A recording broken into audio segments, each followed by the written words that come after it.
and welcome to Framed Canvas, Cuffs, and other stuffs. This podcast is about crime. And art.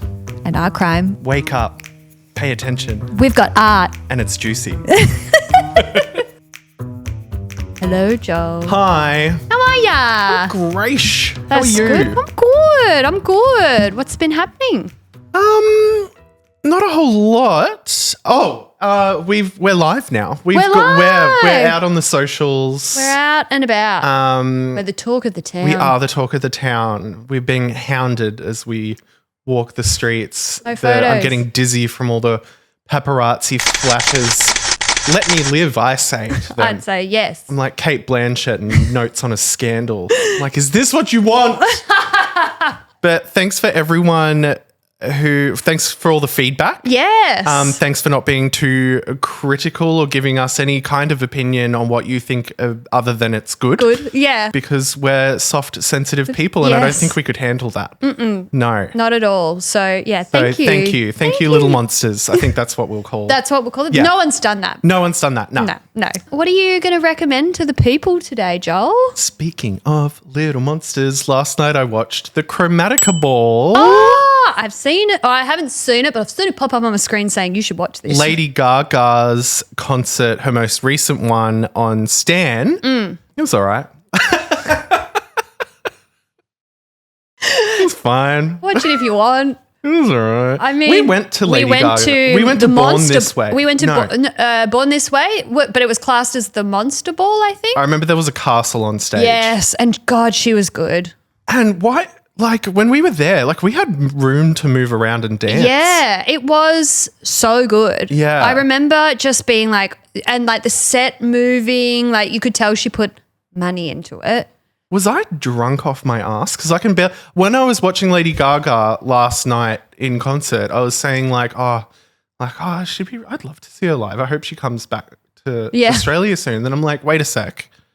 We did. Yeah. But it was so long ago. It was very long ago and it was so don't good, remember her but set I don't whatsoever. remember much of it. But bit fever dream vibes. yeah, but I remember being like, wow, she's a performer. Yeah. That girl's going places. Yeah. It is arty because the whole stage setup and everything is like quite brutalist. Yeah. Very like concrete-y and all that kind of stuff. There was just something just wasn't hitting for me. I don't know. I couldn't put my finger on it. She didn't engage with the audience that much. It seemed very like scheduled. Song. Every now and again, she'd just go, put your hands up, and then song.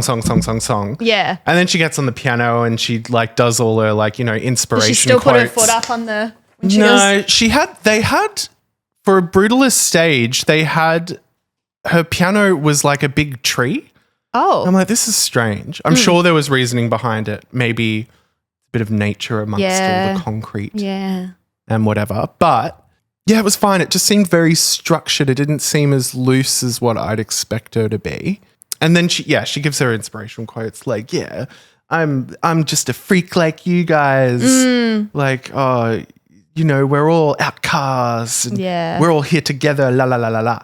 I feel like... Whereas I wanted her to be more like, I love your top. Like, just interact with the audience a bit more. When we saw her, it wasn't early in her career, but she's not who she is now, like Lady Gaga with an Oscar. Yeah. I feel like she was still a bit amongst it, whereas now she's far exceeded that. Yeah. Also, we saw her first two albums were her two best. Right? Yeah. So it's kind of like now I'm like, I just want the old, like just good gay pop songs. Yeah, which I guess Chromatica was. I just thought the concert, I'm sure if I was there, I would have lost my mind and my face would have melted off. 100%. And it would have been amazing. Maybe I wasn't in the right mood. I don't know. Maybe anyway, have a few drinks and then rewatch it and see what. I had a few drinks. It was Friday night in my living room, of course. Of course. What about you? In a similar vein, but I've got two somewhat recommendations. The first one I'm going to half recommend because I'm only halfway through, but we started watching the Celine Dion documentary. Oh, poor Celine. Poor Celine, like okay, so there's two elements to it. Obviously, she's got stiff person syndrome, which is such a strange name for a severe chronic disease. I know. I feel like it needs a jazzier name, like, or something a bit more like clinical. Yeah, because it sounds like stiff person syndrome sounds like when we say she has it, we're kind of like making fun of her. Yes, exactly. And also it was interesting. Very literal. Yeah. So they show her going through a bit of that, which is so sad. Yeah. But the thing that I think is, so there's a few very apparent things. Celine is all about the music. Yeah, she loves it. She is, sing it back to me. She's very high camp, but I don't think she realizes how camp she is. And I think that's why it's so entertaining. Yeah. Because she's always been a bit of a Looney Tune. Yeah. But in a great way. But in a great way. Like, I'm pretty sure she has filmed, edited, and directed this documentary herself. Yeah, like, it feels very that. Yeah. But there's like 5 minutes of her talking about this suit that she wore on one of her concerts. And then she talks about how it was a detached sleeve so she wouldn't sweat underneath. And I'm like, why is this 5 minutes of the documentary? But you kind of love it because she's so serious. Yeah. She's not. And the fact that she remembers all those like little things. She's not in on I guess she's not in on the joke that she's so camp. Yeah. She just is. She just is. And you see her house in Las Vegas and you're just like, this is Marie Antoinette, and she's got her 2 sons in it. Yeah. And she walks into one of her sons' rooms. She's like, I like your top. It's cool. Okay, I have to go. Goodbye. And you're like, how odd. Yeah. There is a part of me. So we're at the precipice of her announcing to the world that she has stiff person syndrome because she's had it for more years than we realize. Yeah. She's only just like behind the scenes. Yeah. She's only just come out with it. I think the back half will be the rise, but she starts to try and sing and you just see her trying to sing and she can't, and they splice it in with about like every 5 minutes there's like a 10-minute audio of her singing. You just realize that this is her whole life. She's only ever known to sing and now she can't. And it's debilitating. Yeah, you make your life off your art. You're a painter or something, and then both your hands get cut off. Yeah, pretty much. And then it's like, well, what now? This is all I've known. Yeah. So I am Celine. Oh, I'm halfway through. I think it'll be too emotional for me. I do love. I drove all night. I drove all night to get to you. That's in it. Don't worry, that's in it. Yeah. So we'll see. I'll let you know how the second half goes once we watch it. Please do. And music is art. Music is art. All around us, it's art for it's paint for our ears. Oh, the second one is something that you recommended, and then I dived deep into, which is Charlie XCX Brat. Hey, we're being very music today. I know. I'm obsessed with the album. Yes. I love it. And I knew you would love it because we love Robin and it's giving very Robin. We loved Peaches. Yes. It's giving very Peaches. Reminds me, it's set very MySpace. Yes, and very like if Skins was on now, it would be on Skins. I can't watch Skins anymore. I'm like, these kids, they're too out of control. I've not revisited because I find it quite triggering. Yeah. I'm like, oh, I feel like we wanted to be Skins and now we're old. I'm like, we're just like, oh no, those kids need to go to bed. Yes. Get off the pills and go to sleep. Oh, I'm so excited you like Brat. Yes, I love it. And I really hope that her and Troy come to Australia because I'll go. Well, Troy probably will because he lives in Melbourne. What do you mean? Charlie will. She played an awful DJ set at a party that I went to many years ago. I think she was trolling us. It was for I don't know how I ended up there, but it was a magazine. I won't name it, but it's a magazine in Australia. And they got a Charlie XCX DJ set here in Melbourne. And she came and she was enjoying herself. She was having drinks, walking around. No one was like hounding her because she was famous, but not like what she would be now. Yeah. And then she played a DJ set and her first song was, hey, hey, baby, ooh. We're like, This is not what we signed up for. Yeah. And it was all songs like that, like school disco music. It was so bizarre strange. And I really think she was in on the joke with it. Yeah. What is your current favourite song off Brat? I mean, Sympathy is a Knife. That's my favourite. I think also because I love Sad Dance. Yes, it's very Robin. I also think everyone assumes it's about Taylor Swift. Yeah, I didn't get that. There's a law there. I didn't get that at first, and then I watched a YouTube video of someone, gay going through every single song and blah, blah, blah. I had no idea that it was like in quotes about Taylor Swift. Potentially. Taylor Swift. I think that song encapsulates the way women feel about other women so well. I just think that. And then there's Girl So Confusing, which also does. And when she did the remix with Lorde. Clever. This episode will probably be out after Brat's been out for months and months. So keep that in mind. It's still fresh for us. Yeah. The way that she's marketed it, the way that she's selling a story, and it's so smart. There's a Brat wall here in Melbourne. We should go. Yeah. Take a photo. Go hang out at the Brat wall. And just, I'm a Brat. eat a Bratwurst. 100% go and listen to the album. What's your favourite song? Sympathy is a Knife. Oh, easy. Second favourite is 360. Bumping that. Yes. Bumping that. It's great. I think it's just fun, but it's like what Robin used to do. You're exactly right, where she would sing about something so real and personal, but it's like a beat. And so you're like, so you can have a little like your own little Skins moment on the dance floor. Yeah. So I think if that had come out when I was in my peak disco times, I would be dancing up Storm. With your Jeffrey Campbell heels. And my American Apparel disco pants. Yes. God, those were the days. Those were the days. I love it. Thank you for recommending it to me. Now go and listen to it, and let's go to the concert together when she comes. I feel like anyone who's got a gay friend, or a male gay friend, will be recommended Charlie XCX at one point or the other. All right. That was Music Chat. We started another podcast just called Music Chat. We know nothing about it, but here we are. Video hits. Rage. I feel like wanna buy a gun, why I wanna shoot myself. You're dancing. It's crazy. It's crazy. I think she would be a real lol to hang out with as well. I don't think she's taking life too seriously. I don't reckon I could keep up with her. I don't think she's taking life too seriously. Yeah, I'm not a 365 party girl. I'm a in bed by 9. In bed by 9 p.m. Yeah. I got to go to work tomorrow, girl. Yeah. All right, Joel, should we jump into some crime? Let's jump. If I said this to you, Joel, do you know the reference? I do not have time for this. I do not have time for you. Zsa Zsa Gabor? I mean, sure. We are going to talk about Anna Delvey. Have you heard of her? Oh, I have. She is that con girl. She is that con girl. I don't know much about her. I didn't watch anything to do with it. All I know is I haven't delved into Anna Delvey. Well, let's delve into Delvey. Oh, I'm excited because I want to know a bit about her. If you haven't watched the Shondaland version. No.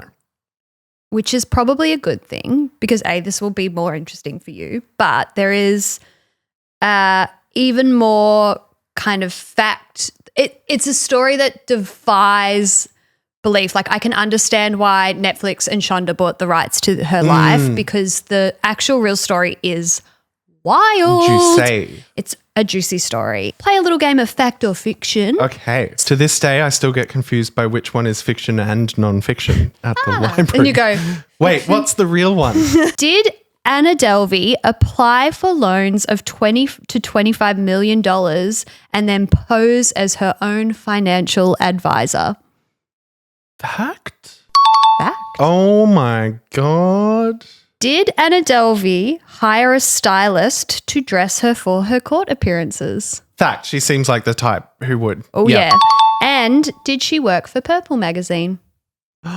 The fashion magazine, the like obscure fashion magazine. French fashion. She worked for Purple. She did before she went to New York. Oh my God. I loved that magazine. Yeah. I haven't thought about Purple magazine in years. I wonder if it's still might have moved to digital or something. Yeah. I feel like it was just the cool. If you knew about Purple magazine, you were cool. Yes. So before we go to Anna hitting New York City, let's go back a little bit. Before she was Anna Delvey, she was Anna Sorokin. Born in January 1991. She was actually born on January 23rd, which is SJ's birthday, which is weird. I only just fiance of the pod. sitting on the couch watching us, trying to keep the dogs under control. So she was born in the gritty industrial town of Domodedovo. Domodedovo. Domodedovo. Just south of Moscow. Oh, so she was in Russia. She was in Russia. She was born to a modest family. Her father was a truck driver while her mother ran a small convenience store. In 2007, when Anna was 16, the family packed it up and they moved to Germany. Anna was a bit of an introvert in school and would spend her free time poring over fashion magazines like Vogue. She was a bit of a loner, so when she got home, she... Tag yourself. Who hasn't pored over a fashion magazine alone? After finishing school in 2011, she headed to London to attend the prestigious art school Central St. Martin's. Okay. But never heard of it.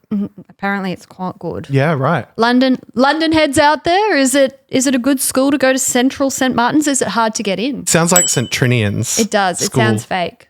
That's where they did Project Runway. Ah, the UK version? Must be nice. Must be nice. Good. Must be expensive. Yeah. It didn't stick though, so she found herself back in Germany, and then after interning at a public relations company in Berlin, she went to Paris. So 2012, in the City of Light, she landed an internship at Purple Fashion magazine. It's fashion?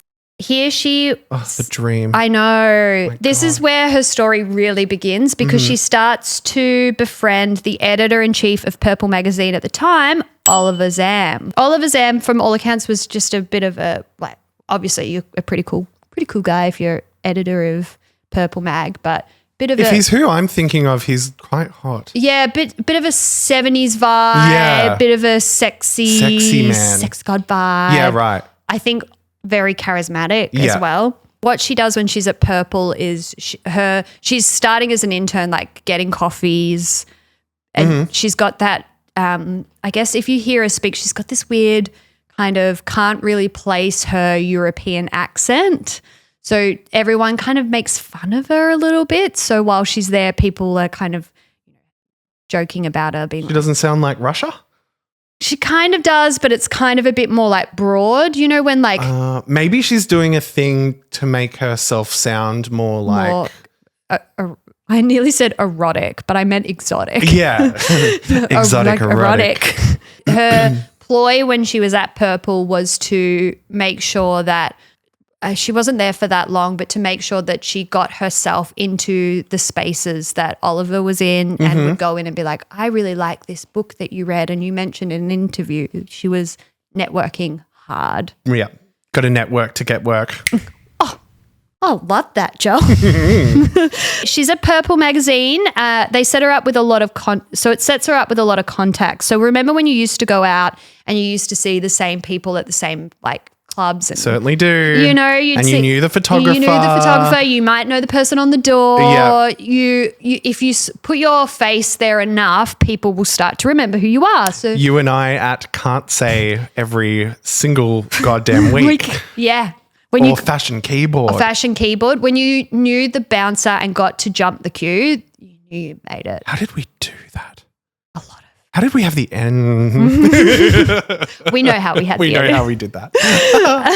365 party girl.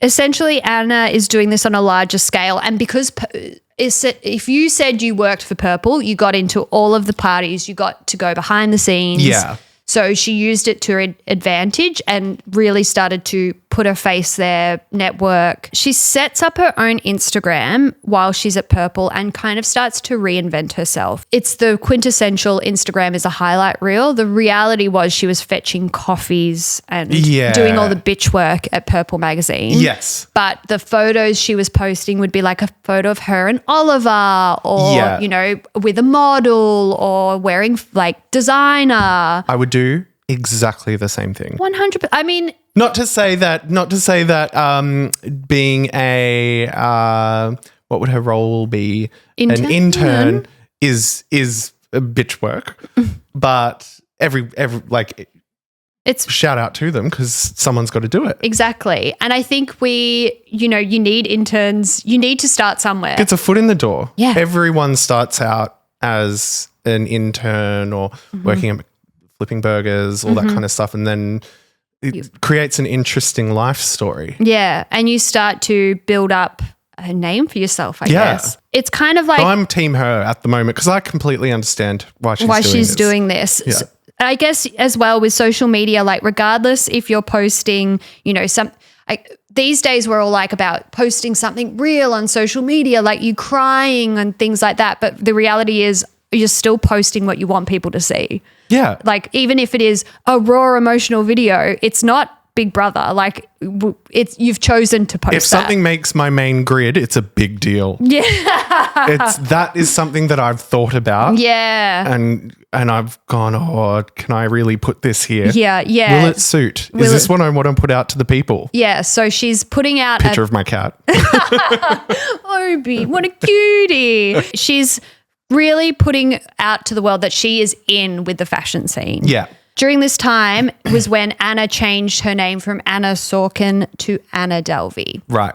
She's claimed the name came from her mother's maiden name. Okay. However, later on, she's like, no, I just made it up. It Delvey doesn't sound too Russian-y. No. It might be. But I also think from what she's said is that she did it because it sounded more Western than Sorokin, and it was easier to remember. Yeah. And I was like, that's Anna Delvey. Yeah, it really just rolls off the tongue. Da-da-da-da. Yeah. Anna Delvey. From these humble beginnings, Anna Delvey's audacious journey into the high society of New York City would soon unfold. So she's moved to NYC? She's about to. From Paris? From Paris. Uh-huh. Apparently, she met a guy in like at one of the fashion shows. He was like a photographer or something in NYC, and just as a kind of, you know, when you say like, if you're ever in New York, hit me up, and she's like, I'll be there. Yeah.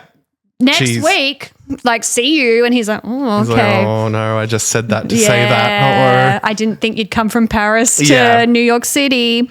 But she's a go-getter. She's a go-getter. So far, there's no crime. No. She's just putting out a certain look to the world. Yeah, I completely understand her right now. She's going to turn out to be like a monster or something. But right now, I'm just like, You're on board. You go girl. YGG. So she only spends about a year interning in Paris, and then she makes her way in the summer of 2013 to New York City Fashion Week. So she goes over with Purple Magazine, and while she's there, she's like,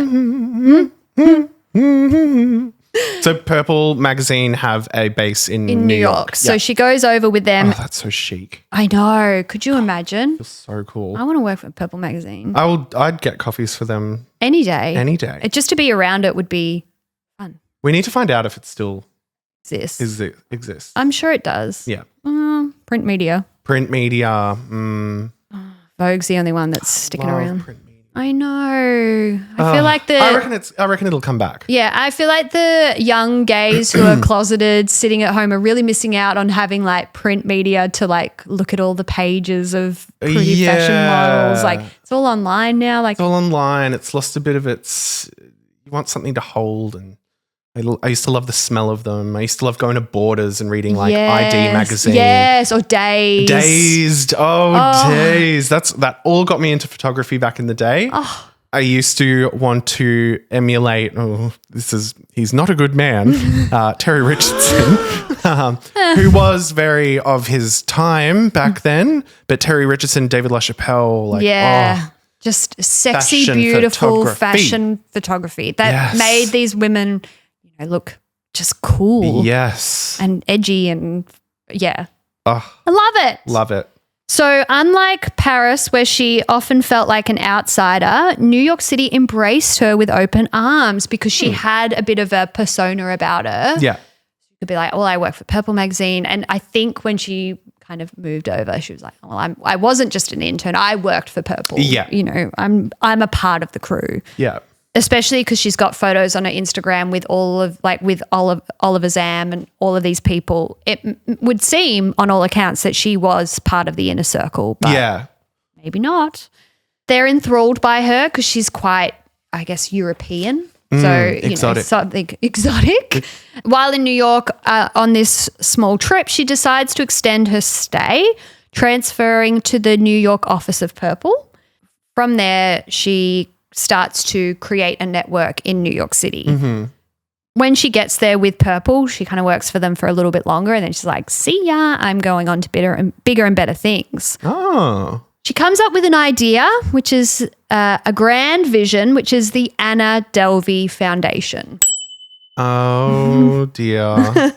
So what she is trying to conceive and come up with is a very exclusive private members club, which mixes art and fashion and entertainment, music, restaurants, food, all under one roof. But it's a members only club. That's a bit better than what my brain went. She's started a charity that doesn't exist. There's plenty of those scammers in the world. No, her proposal is more, I want to get this club up and running. Yeah. Which sounds cool. Yeah. I like it. So far I'm in. Yeah. She even goes as far to like create these booklets of, this is people who she's met in New York who are going to help fund it, to go to banks to be like, I need to bring this vision to life. These are the people who are backing me. This is who I am. So like music, art, fashion, nightlife. Yes. All that kind of stuff. Very cool and very exclusive, which New York would love because they're all about it. She estimates she needs about $40 million to do this. Oh, just a casual a little bit. 40 mil. So where better to find such wealth than in the pockets of New York City's high society? There is a story that starts kind of circling around Anna, and she insists to this day that she never started this rumor. Okay. But it's implied that she is an heiress.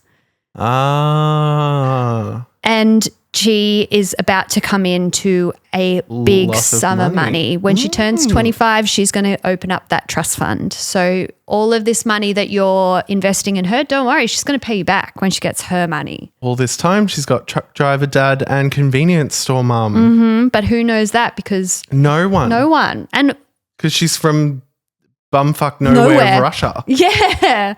She's starting to realize that because she's so young as well, in order to get a seat at the table with the rich and powerful, she needed to appear that she belonged there. And what do you do when you want to appear like you belong? Dress the part and have money. Yes. Or appear to have money. Yes. They start circulating. She's going to get a vast fortune at the age of 25. And this narrative opens doors and earns her invitations to exclusive events. It got influential people to listen to her plans. And instead of renting an apartment to live in, she's staying at hotels. Right. So the life, because, who cares about the cost of living at a hotel when you can order like 24-hour room service? Absolutely. And when you're an heiress and a socialite, money doesn't matter. No. So she's starting. I'm living for this, by the way. Yeah. This is so interesting, and I can't believe that it's a real person. It's a real person. No wonder there is shows about her. Yeah. She's fascinating. Wow. So far, no crime. No crime. No crime. But you can, it's starting to unfold. Starting to simmer. So you've lived in the Big Apple, Joel. I have.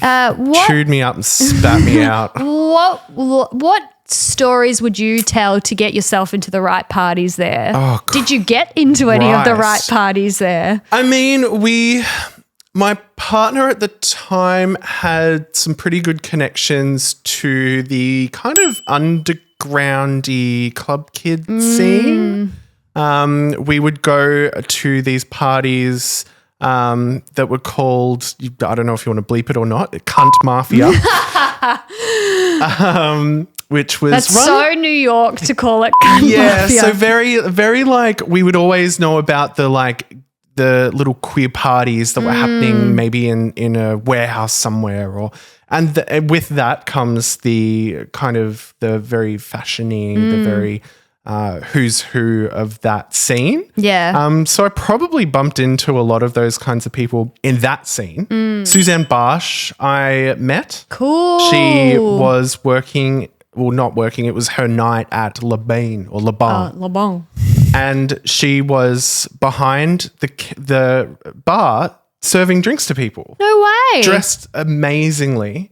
And then Amanda Lepore just gets summoned. Where isn't Amanda Lepore? Yeah, this pink smoke just starts forming from the ground, and then all of a sudden it's Amanda Lepore. Like, hello, I'm Amanda Lepore. We would go to those kinds of things. And then for one of my jobs, I was doing catering, and we did like events at buildings that overlooked Central Park for like banks like Wells Fargo and stuff like that. So then I got to see the elite, big fat cat New York. So I got to see that side as well. Money, stocks. Yeah. Generational wealth. Sell.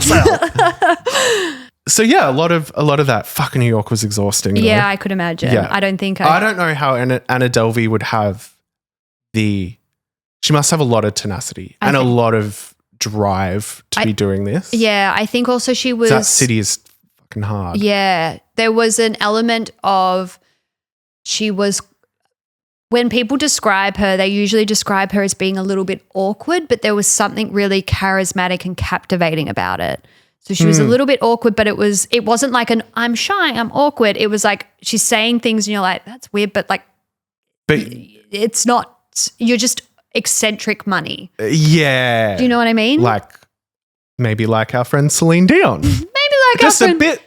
A bit kooky doo. Yeah. Bit kooky doo. But you go, I want to watch you. But there's something about her that's very, like, you root for her. You've got it. You've got the it factor. Yeah. You got star quality. You got the star power, baby. Star. Star, baby.